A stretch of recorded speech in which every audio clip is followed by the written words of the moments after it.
नमस्कार, स्वागत है आपका हिंद वॉइस में। लेकर आया हूं आपका अपना कार्यक्रम अशोक वानखेड़े बोलता है। अशोक वानखेड़े बोलता है तो फिर अशोक वानखेड़े तोलता है और इस बार तुलेगी गुजरात की सरकार, गुजरात की राज्य सरकार जो भारतीय जनता पार्टी की है। भारतीय जनता पार्टी का गुजरात में करीब करीब 28-30 साल से राम राज्य चल रहा है, फिर भी तोलना क्यों पड़ रहा है? बड़ी हास्यास्पद स्थिति हो जाती है। मुझे ये बात समझ में नहीं आती, सरकारें जब कानून पास करती है, खासकर बीजेपी जब सत्ता में होती है और नरेंद्र मोदी के कार्यकाल में जब भी कोई कानून बनाते हैं या पारित करते हैं, तो उस स्टेक होल्डर को क्यों नहीं विश्वास में लिया जाता? इसी के कारण किरकिरी होती है। यदि आप याद रखें, याद करें, तो वो 3 किसान कानून जिसके लिए 2 साल तक किसानों ने संघर्ष किया, लेकिन केंद्र सरकार टस से मस नहीं हुई। 700 लोग शहीद हुए, किसान शहीद हुए, मर गए प्रोटेस्ट करते-करते, लेकिन प्रधानमंत्री के कान पे जूं तक नहीं रेंगी। जब एक राज्यपाल मलिक साहब ने उनको कहा कि साहब किसान मर रहे हैं, ये कानून वापस लीजिए, तो उनके शब्द थे, मेरे लिए थोड़ी मर रहे हैं।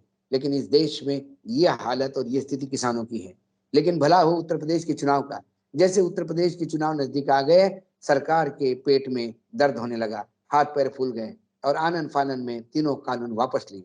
जब कानून वापस लिए तब बहुत सारे प्रोमिस सरकार ने किसानों को किए थे कि हम एमएसपी को कानूनी जामा पहनाएंगे, नहीं पहनाएंगे, इसके लिए कमेटी बनेगी और ये सारा जो तुम्हारे मसले हैं ये 1-2 महीने के अंदर क्लियर हो जाएंगे। और जब कानून वापस लिए तो आंदोलनकारियों ने आंदोलन वापस लिया, चुनाव खत्म हो गए, बीजेपी वापस सत्ता में आ गई उत्तर प्रदेश में, लेकिन पूरा देश का किसान ठगा सा महसूस करता है। 3 कानून तो वापस हो गए, लेकिन बाकी अन्य मांगों पे सरकार ने उसे शायद उस जुमला करके, चुनावी जुमले करके छोड़ दिया। तो मैं गुजरात की सरकार इसलिए तोड़ रहा हूँ, क्यों? कि गुजरात सरकार ने भी एक ऐसा ही कानून पारित किया और वो कानून फिर वापस लिया। कौन सा कानून है? Gujarat cattle control keeping and moving in urban area bill 2022। यह कानून उन्होंने अपने बजट सेशन के आखिरी दिन 6 घंटे की बहस के बाद पारित किया। वहां कांग्रेस ने इस कानून का पूरे ताकत के साथ विरोध किया, लेकिन जब नंबर उनके साथ है तो यह कानून पास हुआ। कानून पास होने के बाद ये गवर्नर के साथ पास बिल पे साइन होने के लिए चला। इसी बीच जो मवेशियों को पालते हैं उन्हें गुजरात में मालधारी कहते हैं, खासकर गांव में। वो भेड़, बकरियां, गाय, भैंस सभी जानवर पालते हैं और शहर में उनको रवाड़ी कहते हैं। ये 2 शब्द है, मालधारी और रवाड़ी। जब मैं इन शब्दों का उपयोग करूंगा तो आपको कोई नया शब्द नहीं लगना चाहिए, इसलिए मैंने कहा मवेशियों को पालने वाले ग्रामीण क्षेत्र में मालधारी कहलाते हैं और शहर क्षेत्र में रवाड़ी कहलाते हैं। अब हुआ यूं कि कई बार गुजरात में खासकर शहरों में ये बहुत बड़ा एक तकलीफ होने लगी कि मवेशी रास्ते में घूमते हैं। ये उत्तर भारत में भी आपने देखा होगा, चुनाव के समय ये जो आवारा जानवर है ये बहुत बड़ी समस्या थी। लेकिन उत्तर प्रदेश की समस्या इसलिए नहीं थी कि वहाँ मवेशी यूं ही रोड पे जाते हैं, वो इसलिए थी कि मवेशी खेत में भी घुस के खाना खाते थे। वो इसलिए हो गई थी क्योंकि लोगों ने जो मवेशी किसी काम के नहीं होते, गाय बैल जब पुराने हो जाते हैं, जो वृद्ध हो जाते हैं, तो उन्हें वो एक जमाने में कसाई को बेच देते थे। लेकिन अब जबकि अब कोई भी चीज कहीं कसाई को बेचने में जाओ, कसाई जानवर इधर से उधर ले जाए तो उसके भी जान माल का खतरा होता है। इसलिए कसाईयों ने जानवर लेना बंद कर दिए और किसानों ने वो जानवर अपने घर में रखना बंद कर दिए। तो ये उत्तर प्रदेश की स्थिति थी। लेकिन गुजरात की स्थिति कुछ और थी। गुजरात में जो शहर में जानवर है, वो लोगों का आरोप था, खासकर शहरी क्षेत्र में, कि ये जानवर लोग दूध निकालते हैं और फिर दिन भर उसे आवारा छोड़ देते हैं कि वो बाहर जाके अपने हिसाब से चर। तो कई बार गुजरात में ऐसे वीडियोस मार्केट में आते थे कि एटीएम के अंदर जानवर बैठे हैं, वही गोबर कर रहे हैं, वही मूत्र फैला हुआ है, एटीएम साफ नहीं हो रहे, एटीएम काम नहीं कर रहे। ये तमाम चीजें फिर वो आक्रामक हो जाते हैं, रास्ते पे ट्रैफिक जाम हो जाते हैं। ऐसे कई समस्याओं को लेके जब गुजरात सरकार ने यह कानून लाया, Gujarat cattle control keeping and moving in urban areas bill 2022। इस कानून को कुछ बुरा नहीं था, लेकिन इस कानून के अंदर जो सजा दी गई थी वो बहुत ज्यादा थी। यदि ऐसे किसी के जानवर मिल जाए तो उन्हें शायद 3 महीने की जेल, 10,000 तक जुर्माना, और यदि उस जानवर ने किसी को जख्मी किया तो वो जुर्माना कई गुना ज्यादा बढ़ रहा था। तो इसके विरोध में वहां के मलधारी और रवाड़ी लोग इकट्ठा हो गए, और जब इन्होंने आंदोलन शुरू किया, वो आंदोलन इतना उग्र हो गया, जब गांधीनगर में उन्होंने अपना 18 सितंबर को महापंचायत बुलाई, तो वो महापंचायत पाटीदारों के सम्मेलन से भी बड़ी दिखाई दी।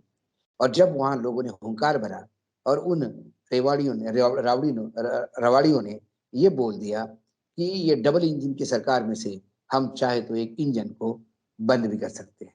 इनके मायने सीधे राज्य सरकार के आने वाले चुनाव में सरकार के खिलाफ वोट डालने के लिए थी। और उनकी एकजुटता, उनका भयावह विद्रोह और विकराल रूप देख के सरकार डर गई। काश सरकार ये कानून पास करने के पहले मालधारी और रावड़ियों के बीच जाती स्टेक होल्डर्स थे, उन्हें विश्वास में लेती, तो शायद एक कोई नया रास्ता निकलता, बिल भी ऐसा पास होता जिसका विरोध नहीं होता। लेकिन फिर सरकार को जब हाथ पैर फूल गए, उनको लगा आने वाले चुनाव में पूरा कैबिनेट बदलने के बाद भी, क्योंकि अब एक दिन पहले जब रूपाणी साहब की पटेल सम्मेलन में प्रधानमंत्री जी ने जो वर्चुअल जुड़े थे, इतनी स्तुति की, इतने अच्छे शब्द बोले, उसके दूसरे ही दिन उन्होंने, मतलब उस आयोजन से जाने के बाद सीधा गवर्नर के पास इस्तीफा दिया। इसका मतलब कुछ ना कुछ काला था बीच में। और दूसरी बात, जब रूपाणी जी ने कहा अभी हाल ही में इंडियन एक्सप्रेस के इंटरव्यू में कि मुझे इस्तीफा देने के लिए बोला, 24 घंटे पहले रात को मुझे बताया गया और मैंने दूसरे दिन इस्तीफा दिया।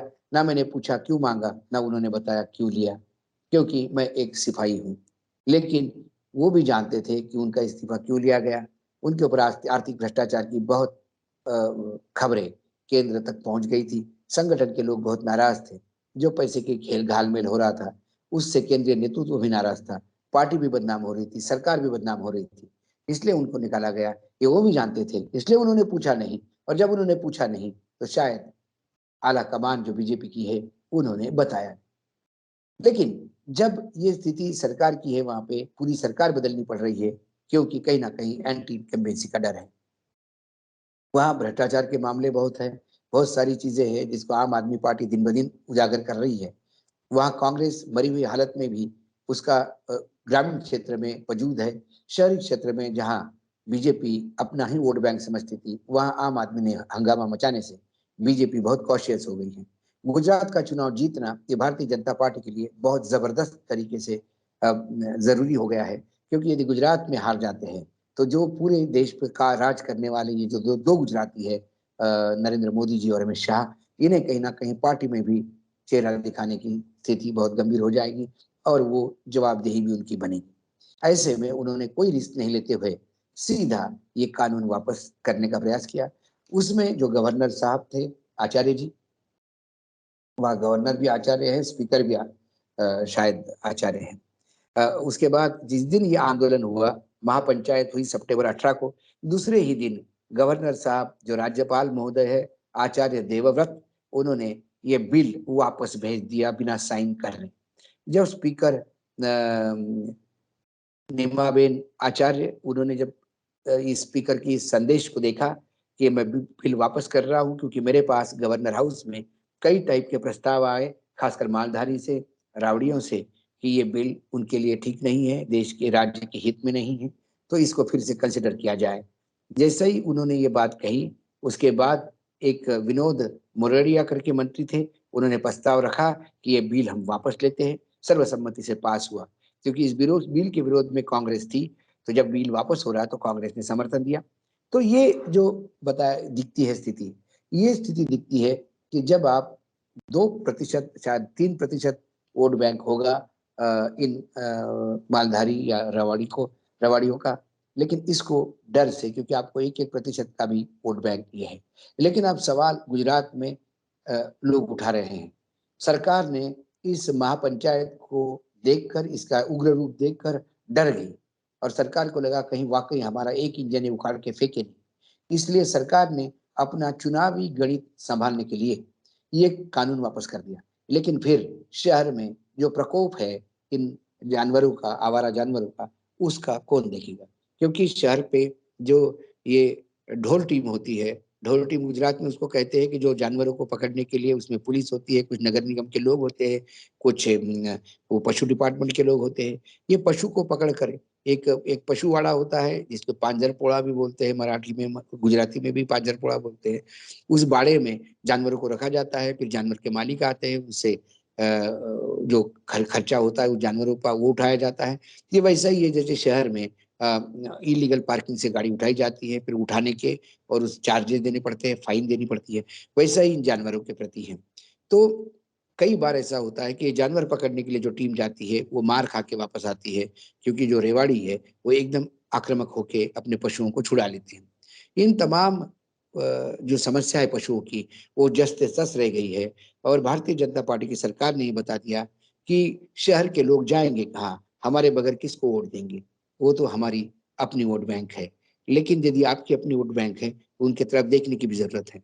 अब बिल्कुल कैच 22 सिचुएशन जिसको बोलते हैं, वो ना शहर वालों को सुखी रख पाए, ना शहर वालों को खुश कर पाए, ना नामधारियों को खुश कर पाए, क्योंकि उनको पता पड़ा कि ये बिल वापस लेने के लिए जब तक उन्हें आंदोलन नहीं करना पड़ा, तब तक सरकार ने नहीं किया। क्या गारंटी है? फिर से मैं कह रहा हूँ, क्या गारंटी है कि सरकार फिर चुनाव जीत कर सत्ता में आने के बाद ये बिल पास नहीं करेगी? क्योंकि फिर 5 साल रहेंगे चुनाव के लिए। ये तो चुनाव के मुँह पे हुआ, इसलिए बिल वापस। तो इसलिए आज हम ये कहते हैं कि हमारी राजनीतिक के नेता या राजनीतिक दल सिर्फ़ वोट बैंक के लिए काम करते हैं। जनता की सुविधा ये मात्र एक चुटकुला है, जो वो हर चुनाव में सुनाते हैं। आज इतना ही, फिर आऊँगा किसी विषय के साथ, तब तक के लिए नमस्कार। देखते रहिएगा हिंद वॉइस।